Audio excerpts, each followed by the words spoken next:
Okay, everybody, I was going to paint in the last couple days, throw a coat of two-part epoxy on it, but the humidity here is really high. We got about 4 inches of rain yesterday and flooded everything around here, but the humidity is very high, so I don't want to mess with that. So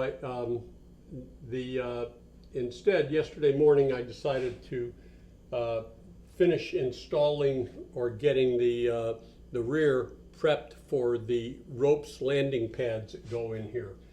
And the ROPS landing pads are difficult to put in at best. One of the things that I did was when I had the back panel off, because I replaced the back panel in this vehicle, I went ahead and cut, as per the MWO, the fender supports on here so that I could install it. You can't install the ROPS without cutting out that rear fender support.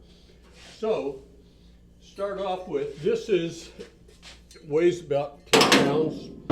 This is the rear support for the ROPS, and this goes back inside here. And turns out this is a real pain. Before you put this in, though, you have to take the back 3 inches of the fender beads on the two outside fender beads here, and you have to heat up the metal. It's cold roll seal, doesn't want to move easy, and hammer and dolly that flat. I heated up real hot with a torch, and then hammer and dolly hammered it out flat while I had that this all apart.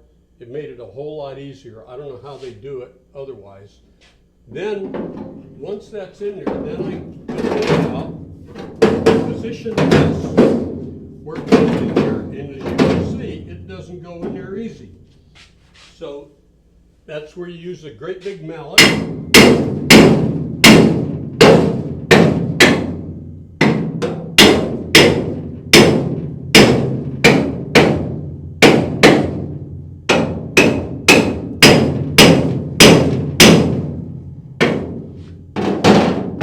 You got that in place there, and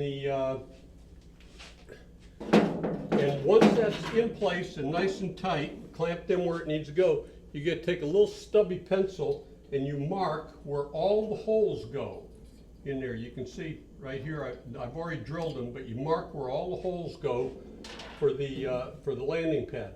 Once that's done, move it.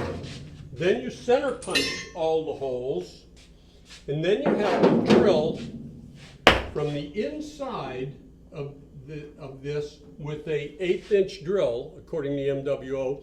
But you need but I use a centering drill, which makes it a lot easier. I go through and I center punch them all, and then I drill them, and then after they're drilled, you go back from the outside to where you have the 1/8 inch holes coming through, and you drill a 0.406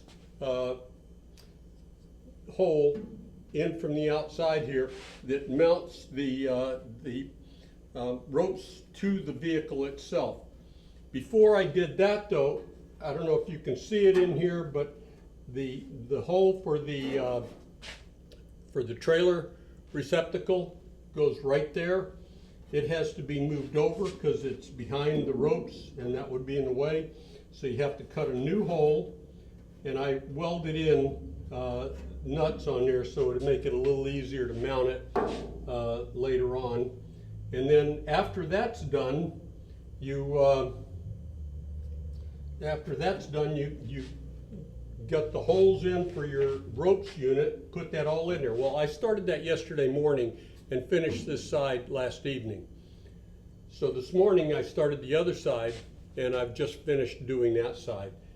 I've taken 5 or 6 ROPS out of M151 vehicles and restored them, and I can tell you right now, taking ROPS out is an absolute nightmare. It's something, it's a pain in the ass. It's nothing compared to putting in this rear panel. So I'm a little afraid that the rest of it, just getting this whole thing assembled up, I've looked at it, there's a lot of steps to it, getting the seat belts and all the different pieces in position for it. It's just going to be, it's going to take a long time to get this system done. But I got this back done, 2 days of work just on 2 mounts, and that's where I am.